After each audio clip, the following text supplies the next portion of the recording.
My fiancée declared, "I'm too good for your family's cheap restaurants." At my grandmother's 90th birthday dinner, I said, "You're absolutely right."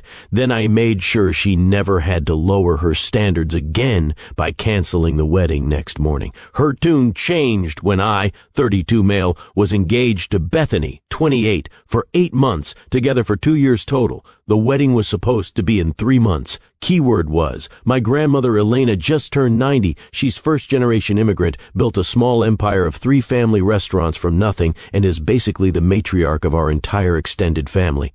For her birthday, she wanted one thing: everyone together at her original restaurant, the one she opened in 1978 with my late grandfather. It's not fancy. Red checkered tablecloths, photos from the old country on the walls. Menu hasn't changed in 30 years. But the food, authentic as it gets, and to our family, it's sacred ground. Bethany knew this. I told her the stories 100 times. How my grandparents saved every penny for 5 years to open it. How my mom basically grew up in that kitchen. How every major family announcement happened at table 12. The night of the party, Bethany showed up late. Full designer outfit, fresh from the salon, looking like she was headed to a charity gala. "This is it," she said, looking at the restaurant. "I thought we were going to the nice location uptown. This is the nice location. It's the original." She wrinkled her nose but walked in. My whole family was there, cousins from 3 states away, my Uncle Antonio who hadn't visited in 2 years. Everyone. Grandma Elena lit up when she saw us. My beautiful, she mixes languages when she's happy. Bethany air-kissed her, didn't hug, air-kissed my 90-year-old grandmother. We sat down at the long family table. The food started coming out. Grandma's famous meatballs, the lasagna that won 3 local awards, fresh bread from the bakery next door that's been our supplier since 1982. Bethany pushed her plate away. "Aren't you eating?" my Aunt Rosa asked. "I'm on a cleanse. This is also heavy. Strike 1. Then my cousin's kid, little Tony, he's 5, accidentally knocked over his juice. It splashed on Bethy's designer bag. Are you kidding me?" she screeched. "This is a $3,000 purse. Who lets a child run wild like this?" The entire restaurant went silent. Not just our table, the whole place. It was an accident, my cousin Marie said, trying to clean it up. An accident that ruined designer leather. This is why I said we should have had this at an actual nice restaurant, not some place where people bring screaming children. My grandmother's face, I'll never forget it. She looked like someone had slapped her. Strike 2, but Bethany wasn't done. "Honestly, Thomas," she said to me loud enough for everyone to hear, "I'm too good for your family's cheap restaurants. This place looks like it hasn't been updated since the 70s. The food is basically peasant food, and don't get me started on the clientele." She gestured around at the other diners. Regular folks, families, couples on dates, the backbone of our community for 45 years. When we have kids, they're not eating here. I won't have them thinking this is acceptable dining. Strike 3, 4, 5, and 6. I stood up, calm, collected. "You're absolutely right." She smiled, thinking she'd won. "Finally, we can go to that sushi place. No, I mean, you're right that you're too good for this. You're too good for my family, too good for our history, too good for the woman who built everything that paid for the ring on your finger." Her face changed. "Thomas, I didn't mean." "Everyone heard exactly what you meant." I looked at my grandmother. Tears in her eyes, my mom holding her hand, my entire family staring at the woman I was supposed to marry. "Enjoy your sushi alone." I walked over to my grandmother, kissed her forehead, and whispered in her ear, "She's gone tomorrow, I promise." Then I left, walked out of my grandmother's 90th birthday. Worst night of my life. Bethany didn't follow. She sat there for another 5 minutes, according to my sister, then called an Uber. She texted me all night. "That was dramatic. You embarrassed me. We need to talk. You can't just leave me there. Answer me, Thomas." I didn't respond. Instead, I did something else. At 9 a.m. the next morning, I called our wedding venue. "Hi, this is Thomas Reeves. I need to cancel the Reeves-Morrison wedding for September 15th. "Oh, no. Is everything okay? You'll lose your deposit? That's fine. Cancel it all." Then I called the florist, the photographer, the DJ, the caterer. Ironically, not my family's restaurant. Bethany had insisted on some pretentious French place, canceled everything. By noon, $8,000 in deposits were gone, worth every penny. Then I went to the apartment. Our apartment. Well, my apartment that she'd moved into 6 months ago. Packed all her stuff neatly, carefully. Every designer dress, every overpriced shoe, every piece of jewelry except the engagement ring that was mine to return. 23 boxes total. Left them in the lobby with a note. "You were right. You deserve better than us. Good luck finding it." Then I changed the locks. Update 1. The aftermath was intense. Bethany showed up at my office with her mother. Patricia, full Karen mode activated. "What have you done?" Patricia screamed at the reception desk. "You canceled everything. Security was called. I came down to the lobby." "Thomas," Patricia said, switching to fake sweet mode. "Surely this is all a misunderstanding. Bethany told me there was a small disagreement about dinner venues. She called my grandmother's life work a cheap restaurant with peasant food at her 90th birthday. Patricia's face twitched. Well, perhaps the phrasing was unfortunate. She said she was too good for my family. She didn't mean. She meant every word, and I believe her. She is too good for us, so I'm setting her free to find her level. Bethany started crying. The fake kind with no actual tears. "Baby, please, you're overreacting. It's just pre-wedding stress. Pre-wedding stress makes you insult the woman who raised me after my dad died." Oh yeah, forgot to mention that part. Grandma Elena basically raised me and my sister after my dad passed when I was 10. She's not just my grandmother, she's everything. I didn't know she raised you. You've been with me for 2 years, you knew. Patricia tried another angle. The wedding is in 3 months. People will talk, let them talk. The deposit's already gone. Canceled everything yesterday. That's when Bethany lost it. Real tears this time. You lost $30,000, $8,000, and it wasn't lost. It was invested in not marrying someone who thinks she's too good for the people I love. Security escorted them out, but not before Patricia shouted, "You'll regret this. My daughter has options. I hope she exercises them." I called back. That night, the family group chat exploded. My sister, Lisa, "Grandma wants to know if you're okay. My mom, I'm proud of you." Uncle Antonio, thank God. She was awful. Cousin Marie, little Tony asks if the mean lady is gone forever. Me? Yes. Tell him the mean lady is gone. But the best message came from my grandmother. She doesn't text, but she had my mom write it. "My dear Thomas, you are worth more than all the designer purses in the world. Sunday dinner, table 12. Don't be late. Table 12. Where my grandfather proposed to her, where my parents announced their engagement, where every important family moment happened, where Bethany would never sit again. Update 2. So Bethy's options didn't quite pan out like Patricia promised. First, she tried to salvage the wedding by herself, called all our vendors to uncancel everything. Funny thing about deposits, though, once they're gone, and rebooking everything, the costs had mysteriously increased. The venue was suddenly 40% more expensive. The florist had a rush fee. The photographer was unfortunately booked. She needed roughly $45,000 to rebook everything. Her solution?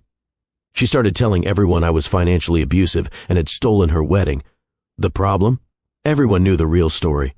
My cousin Marie's husband is a bartender at the country club where Bethy's friends hang out. He heard everything. Bethy's version. Thomas became irrationally jealous and controlling. He canceled our wedding because I suggested we try new restaurants. Her friend, "I heard you called his grandmother's restaurant cheap." Bethany, "I was taken out of context." Another friend, "Didn't you say it at her 90th birthday party?" The friend in front of his entire family. "They're too sensitive. Her friends weren't buying it." But the real karma came from an unexpected source. Remember how Bethany worked as a luxury brand consultant? Basically, she helped rich people spend money on overpriced stuff. Her whole job depended on her image and connections. Well, turns out my grandmother Elena isn't just a restaurant owner. She's a legendary restaurant owner. 3 successful locations, 45 years in business. She knows everyone in the food industry, including Richard Blackstone, who owns the luxury shopping center where Bethy's office is located. Richard has been eating at Grandma's restaurant every Thursday for 20 years. Same table, same order. He was there for her 90th birthday. He heard everything. Monday morning, Bethy's boss called her in. "Bethany, we need to discuss your client relations. My numbers are excellent. Richard Blackstone called. He's concerned about your values alignment with our brand. What he said? You publicly humiliated Elena Rossi at her birthday celebration. Called her life's work cheap and peasant food. That's not, it was a private family matter in a public restaurant with 60 witnesses, including 3 of our clients. Yeah. Turns out the unacceptable clientele Bethany sneered had included 2 CEOs and a federal judge. All regulars, all friends of my grandmother. Bethany wasn't fired, but she was encouraged to pursue opportunities elsewhere. Corporate speak for quit before we fire you. She lasted 2 more days before resigning. Update 3, desperation mode activated. Bethany started dating immediately. Like immediately. New guy every week on Instagram, each one richer than the last, allegedly. First was Garrett, investment banker, lasted 4 days until she demanded he take her to a $500 per person restaurant on their second date. He ghosted her. Then came Fape said he was a European entrepreneur. Turned out he was a waiter at a French restaurant, lying about his accent. She found out when she surprised visited him at his office.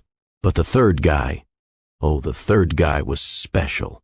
Harrison Wellington Thur, old money. Legitimate old money. We're talking grandfather-owned railroads money. Bethany thought she'd hit the jackpot, posted constantly about finally finding someone on my level. And when you know your worth, you attract what you deserve. Patricia was ecstatic, started planning another wedding immediately. Small problem. Harrison's family does their homework. His mother, Eleanor Wellington, is old-school high society, the kind who has a private investigator on retainer. She researched Bethany thoroughly, found the restaurant incident, the social media posts, the luxury consultant job.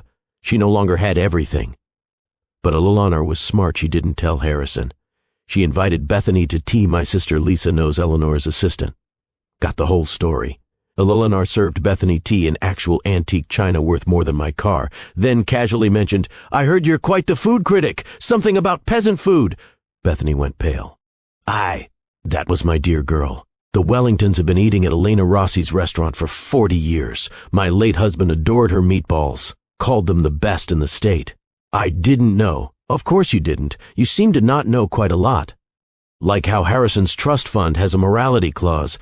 Any spouse who publicly disparages family, friends, or shows conduct unbecoming forfeits all financial rights. That's not legal. Oh, very much so. We've had it since 1943, prevented quite a few unfortunate marriages. Eleanor smiled. Harrison is free to marry whomever he chooses, but his money, that's family money, and we protect family, including extended family like the Rossis. Bethany left in tears. Harrison dumped her that evening via text, while she was at dinner at a very expensive restaurant that she had to pay for herself. Update 4. The spiral was real. Bethany moved back in with Patricia. No job, no man, no wedding, no apartment. She couldn't afford rent alone. But did she learn? Nah. She started a blog, Dating After Emotional Abuse, A Survivor's Journey. Every post was about me, thinly veiled but obvious. When your ex chooses his family over your future. Red flags I ignored. He was too close to his mother. Why successful women threaten insecure men. The comments were not supportive. Girl, you insulted his grandma at her birthday. This isn't the flex you think it is. Team Thomas to Baja. She disabled comments. Then came the cease and desist.